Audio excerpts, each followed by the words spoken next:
ሰላምና ጤና በያላችሁበት ይብዛላችሁ የቻናላችን ቤተሰቦች።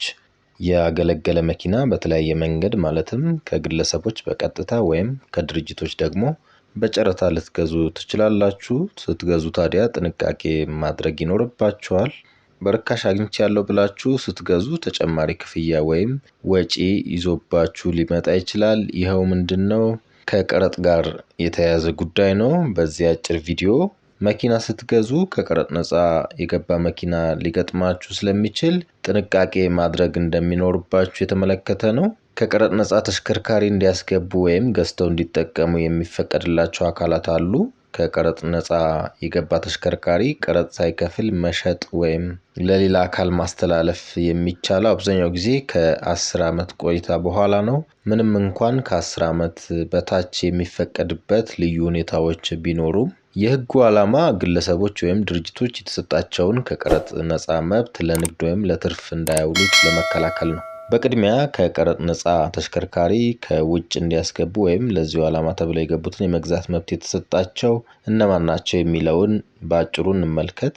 ከቀረጥ ነፃ ማበረታቻ የሚሰጣቸው የኢንቨስትመንት መስኮች አሉ። እነዚህም በማምረቻ ኢንዱስትሪ ለተሰማሩ፣ ኢንዱስትሪ ፓርክ ለሚያለሙ፣ በግብርና፣ በሎጂስቲክስ፣ በኮንስትራክሽን ስራ ተቋራጭነት ለተሰማሩ ባለሀብቶች ከቀረጥ ነፃ ማበረታቻ ይሰጣቸዋል። በተጨማሪም ለባለኮከብ ሆቴሎች ወይም ሪዞርቶችን ጨምሮ ለአስጎብኚ ድርጅቶች፣ የማዕድን ልማት ስራዎች ለሚሰሩ፣ ለትምህርትና ስልጠና፣ የጤና አገልግሎት ለሚሰጡ ከቀረጥ ነፃ ተሽከርካሪ ይፈቀድላቸዋል። በተጨማሪም ለዲፕሎማቶች፣ ለአካል ጉዳተኞች፣ መንግስታዊ ላልሆኑ ድርጅቶች የመሳሰሉት የቀረጥ ነፃ መብት ተጠቃሚዎች ናቸው። የጊዜ ገደቡን በተመለከተ ልዩ ሁኔታዎችም አሉ። ለምሳሌ ለአካል ጉዳተኞችና ለዲፕሎማቶች ሲሆን የጊዜ ገደቡ ከኢንቨስትመንት ፕሮጀክቶች ይለያል። አካል ጉዳተኞች ከቀረጥ ነፃ ያስገቡትን ተሽከርካሪ ያለ ቀረጥ ክፍያ ለሌላ ወገን እንዲያስተላልፉ የሚፈቀደው ከ5 ዓመታት በኋላ ነው። ኢትዮጵያ የተቀበለችውና የምትመራበት የቪየና የዲፕሎማቲክ ግንኙነት ኮንቬንሽን አለ። ይህ ዓለም አቀፍ ስምምነት ወይም ኮንቬንሽን ዲፕሎማቶች ለስራቸውና ለግል አገልግሎታቸው የሚሆኑ እቃዎችን ከቀረጥ ነፃ እንዲያስገቡ መብት ይሰጣቸዋል። ይሁን እንጂ እነዚህ እቃዎች በተለይም ደግሞ ተሽከርካሪዎች ለሌላ ወገን የሚተላለፉበት ሁኔታ በአገሪቱ የውስጥ ደንብ እንዲወሰን ይፈቅዳል። በመሆኑም የዲፕሎማቲክ መብት ላላቸው አካላት ከቀረጥ ነፃ የገባን ተሽከርካሪ ለማስተላለፍ ኢትዮጵያም የራሷ የሆነ የጊዜ ገደብ አስቀምጣለች። በአገራችን ለዲፕሎማቶች ሲሆን ተሽከርካሪው ለመሸጥ የተቀመጠው የጊዜ ገደብ 3 ዓመት ነው። ይህ እንደተጠበቀ ሆኖ አንድ ዲፕሎማት በቆይታው ስንት ተሽከርካሪ ከቀረጥ ነፃ ማስገባት እንደሚችል በውጭ ጉዳይ የፕሮቶኮል መመሪያ በግልጽ ተቀምጧል። የዲፕሎማቲክ መብት ተጠቃሚዎች ተሽከርካሪ ማስተላለፍ ሲፈልጉ መጀመሪያ ከውጭ ጉዳይ ሚኒስቴር የድጋፍ ደብዳቤ ማግኘት ይኖርባቸዋል። ከቀረጥ ነፃ የገቡ ተሽከርካሪዎች ከሚመለከተው አካል ወይም ከጉምሩክ ኮሚሽን ፈቃድ ውጪ በሽያጭም ሆነ በስጦታ ማስተላለፍ አይቻልም። ለሌላ አካል ውክልና አይሰጥባቸውም። ከቀረጥ ነፃ የገባ ተሽከርካሪ የተቀመጠው የጊዜ ገደብ ሳይሞላው ከተሸጠ ያገለገለበትን ጊዜ ታስቦ ወይም የእርጅና ቅናሽ ተቀንሶ ቀረጡን መክፈል ይኖርበታል። አሊያም ተሽከርካሪው የሚተላለፈው ተመሳሳይ መብት ላለው አካል መሆን ይኖርበታል።